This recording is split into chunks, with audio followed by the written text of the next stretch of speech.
Middle east का map देखो, oil से भरा हुआ रीजन, सेक्रेट सिटीज यहीं, वर्ल्ड के सबसे सेंसिटिव सी रूट्स भी यहीं से गुजरते हैं और इसी रीजन के बीच में चल रहा है एक साइलेंट पावर स्ट्रगल। ये वॉर टैंक्स और फाइटर जेट्स का कम, इन्फ्लुएंस आइडियोलॉजी और प्रॉक्सी ग्रुप्स का ज्यादा है। एक साइड है सऊदी अरेबिया, सुन्नी अरब मोनार्की, मक्का और मदीना यहीं है, ऑयल वेल्थ स्ट्रॉन्ग है, अमेरिका का क्लोज स्ट्रेटेजिक पार्टनर है। दूसरी साइड है Iran Islamic Republic, revolutionary mindset के साथ, वेस्टर्न इन्फ्लुएंस के अगेंस्ट और अपने आप को शिया वर्ल्ड का प्रोटेक्टर मानता है। ये राइवलरी सिर्फ रिलीजन की नहीं है, ये रीजनल डोमिनेंस की फाइट है। सवाल ये है कैसे दो देश जो कभी डायरेक्टली एक दूसरे से वॉर नहीं लड़े पूरे मिडिल ईस्ट को इनडायरेक्ट बैटलफील्ड बना देते हैं, और सबसे इंपॉर्टेंट इंडिया को इस राइवलरी से क्या सीखना चाहिए। आज हम हेडलाइंस नहीं पूरा पावर गेम समझेंगे। 1970s में सिचुएशन बिल्कुल अलग थी। सऊदी अरेबिया और ईरान दोनों अमेरिका के क्लोज पार्टनर्स थे। ईरान में शाह रूल करता था, western friendly monarchy. Saudi Arabia भी यूएस सिक्योरिटी प्रोटेक्शन के अंडर था। सरफेस पर दोनों अलाइन लगते थे। फिर 1979 आया, ईरानियन रिवॉल्यूशन, शाह को हटा दिया गया, आयतुल्लाह खोमेनी पावर में आए, ईरान एक इस्लामिक रिपब्लिक बन गया। यहीं से रियल राइवलरी स्टार्ट होती है। खोमेनी ने ओपनली सऊदी मोनार्की को चैलेंज किया। उसने कहा मुस्लिम वर्ल्ड को किंग्स और रॉयल फैमिलीज को नहीं, इस्लामिक रिवॉल्यूशनरी सिस्टम को फॉलो करना चाहिए। सऊदी लीडरशिप को लगा ये सिर्फ ईरान का इंटरनल चेंज नहीं है, ये हमारे सिस्टम के लिए डायरेक्ट चैलेंज है। ईरान अपना रिवॉल्यूशन दूसरे कंट्रीज तक स्प्रेड करना चाहता था।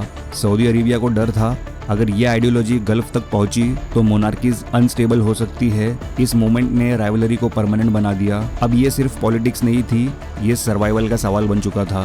लोग अक्सर बोलते हैं ये सुन्नी वर्सेस शिया फाइट है, लेकिन रियलिटी थोड़ी सिंपल नहीं है। सऊदी अरेबिया वहाबी सुन्नी इस्लाम को प्रमोट करता है, ईरान शिया पॉलिटिकल सिस्टम को प्रमोट करता है। दोनों अपने आप को मुस्लिम वर्ल्ड का नेचुरल लीडर समझते हैं, लेकिन ये सिर्फ रिलीजियस डिफरेंस नहीं है। रिलीजन यहाँ पॉलिटिकल सपोर्ट बिल्ड करने का टूल बन जाता है। जहां सऊदी इन्फ्लुएंस चाहिए होता है वहां सुन्नी ग्रुप्स को स्ट्रेंथन किया जाता है। जहां ईरान इन्फ्लुएंस बनाना चाहता है वहां शिया पॉलिटिकल ग्रुप्स और मिलिशियाज को सपोर्ट मिलता है। ये आइडेंटिटी का स्ट्रेटेजिक यूज है। 1980 में सद्दाम हुसैन ने ईरान पर अटैक किया, सऊदी अरेबिया ने इराक को फाइनेंशियल सपोर्ट दिया। रीजन सिंपल था, ईरान को वीक रखना। सऊदी लीडरशिप को लग रहा था अगर ईरान स्ट्रांग हो गया तो गल्फ पावर बैलेंस चेंज हो जाएगा। ये 8 साल का वॉर ईरान को इकोनॉमिकली और मिलिट्रीली एग्जॉस्ट कर गया, लेकिन ईरान ने एक इम्पोर्टेंट लेसन सीखा, direct large scale war risky होता है। इसलिए ईरान ने प्रॉक्सी स्ट्रेटेजी डेवलप की और यही स्ट्रेटेजी बाद में पूरे मिडिल ईस्ट में यूज हुई। 1990s के ईरान ने एक नेटवर्क बिल्ड करना शुरू किया। लेबनान में हिजबुल्ला, इराक में शिया मिलिशियाज, सीरिया में असद रेजिम का सपोर्ट, यमन में होती मूवमेंट के साथ कोऑर्डिनेशन। इस नेटवर्क को एक्सिस ऑफ रेजिस्टेंस कहा जाता है। गोल सिंपल था, डायरेक्ट वॉर नहीं, इन्फ्लुएंस एक्सपांड करना। ईरान चाहता था एक ऐसा लैंड कनेक्शन जो तेहरान से मेडिटेरेनियन तक स्ट्रेटेजिक रीच दे। सऊदी अरेबिया को ये एक्सपांशनिस्ट मूव लगा। रियाद को लगा ईरान धीरे धीरे रीजन में अपना सर्कल बना रहा है। अब राइवलरी इनडायरेक्ट कन्फ्रंटेशन में कन्वर्ट हो चुकी थी। 2011 में अरब स्प्रिंग स्टार्ट हुआ, सीरिया में प्रोटेस्ट शुरू हुए, बशर अल असद की गवर्नमेंट वीक होने लगी। सऊदी अरेबिया ने एंटी असद सुन्नी ग्रुप्स को सपोर्ट दिया। ईरान ने असद को फुल मिलिट्री और फाइनेंशियल बैकिंग दी।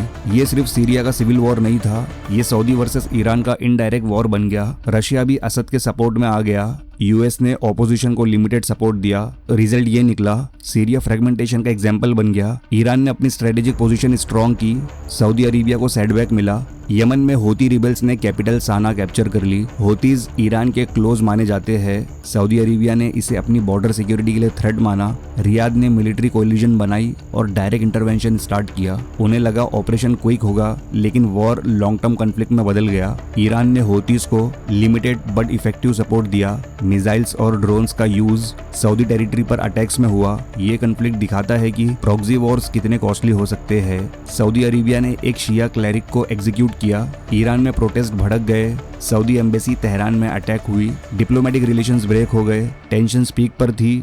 ऑयल फैसिलिटीज पर अटैक हुए। गल्फ रीजन अनस्टेबल जोन बन गया। ग्लोबल ऑयल मार्केट्स रिएक्ट करने लगे। सबको लगा ये राइवलरी फ्रीज हो चुकी है, लेकिन 2003 में चाइना ने मीडिएशन की। सऊदी अरेबिया और ईरान ने डिप्लोमेटिक टाइज रिस्टोर करने का डिसीजन लिया। ये सिंबॉलिक स्टेप था। चाइना ने दिखाया कि मिडिल ईस्ट डिप्लोमेसी में अब वो भी मेजर रोल प्ले करेगा। सऊदी अरेबिया ने सिग्नल दिया हम सिर्फ अमेरिका पर डिपेंड नहीं रहेंगे। ईरान ने सिग्नल दिया डिप्लोमेटिक आइसोलेशन तोड़ना जरूरी है। लेकिन राइवलरी खत्म नहीं हुई, बस उसका स्टाइल चेंज हुआ। इस मोमेंट ने मिडिल ईस्ट डिप्लोमेसी का अरेबिया एक नया फेज दिखाया। पहले सऊदी ईरान टेंशंस का कंट्रोल वॉशिंगटन और मॉस्को के पास समझा जाता था। 2003 में बीजिंग ने टेबल पर आकर सिग्नल दिया कि एनर्जी और ट्रेड रूट्स सिक्योर रखना अब चाइना का कोर इंटरेस्ट है। सऊदी अरेबिया ने भी ये रियलाइज किया कि विजन 2030 के लिए रीजनल फायर फाइटिंग अफोर्ड नहीं होती, इन्वेस्टर्स स्टेबिलिटी मांगते हैं। ईरान के लिए सैंक्शंस और आइसोलेशन के बीच diplomatic breathing space survival tool बन गई। लेकिन इस रिसेट का मतलब ट्रस्ट वापस आ गया ये नहीं, ये ज्यादातर मैनेज द राइवलरी मॉडल है। डायरेक्ट कन्फ्रंटेशन कम, कंपटीशन परसिस्टेंट। दोनों साइड्स अपने प्रॉक्सीज को एक लिमिट तक कंट्रोल करने की कोशिश करते हैं, क्योंकि एस्केलेशन का बिल सबको पे करना पड़ता है। Oil prices, shipping insurance, diaspora safety. China ने मीडिएटर बनकर एक मैसेज दिया, मिडिल ईस्ट अब सिर्फ यूएस लीड ऑर्डर का बैकयार्ड नहीं है। ये राइवलरी स्ट्रेट ऑफ हॉर्मोज को डायरेक्टली अफेक्ट करती है, जहां से वर्ल्ड ऑयल सप्लाई का मेजर पार्ट पास होता है।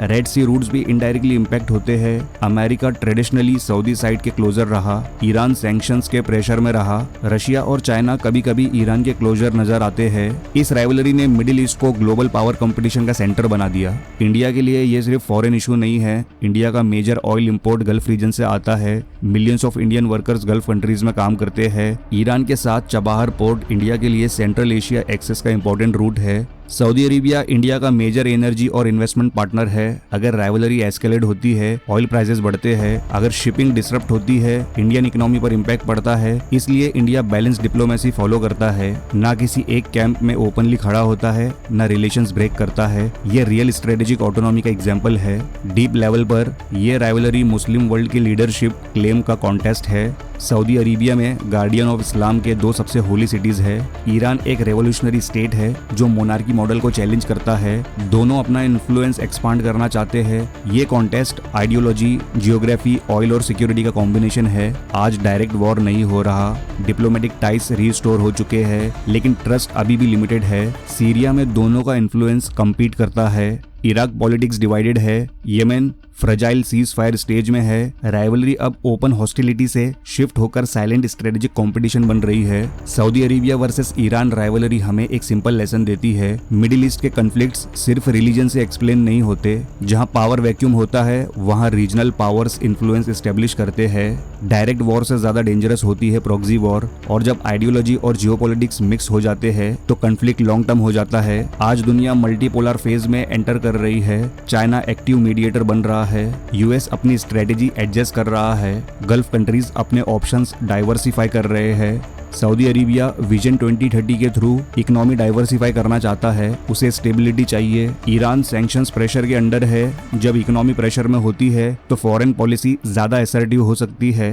ये राइवलरी कल भी रेलेवेंट थी, आज भी रेलेवेंट है, और जब तक middle east global energy centre रहेगा ये साइलेंट पावर स्ट्रगल दुनिया के पावर बैलेंस को इन्फ्लुएंस करता रहेगा। तो दोस्तों इस बारे में आपकी क्या राय है नीचे कमेंट सेक्शन में जरूर बताएं, और ये वीडियो अच्छा लगा तो लाइक और शेयर जरूर करना। और अगर इस चैनल पर पहली बार आए हो तो वर्ल्ड डायनामिक्स को सब्सक्राइब जरूर करें ऐसे ही जियोपॉलिटिकल वीडियोस की नोटिफिकेशंस पहले पाने के लिए। तो मिलते हैं नेक्स्ट वीडियो में एक नए टॉपिक के साथ। Good bye.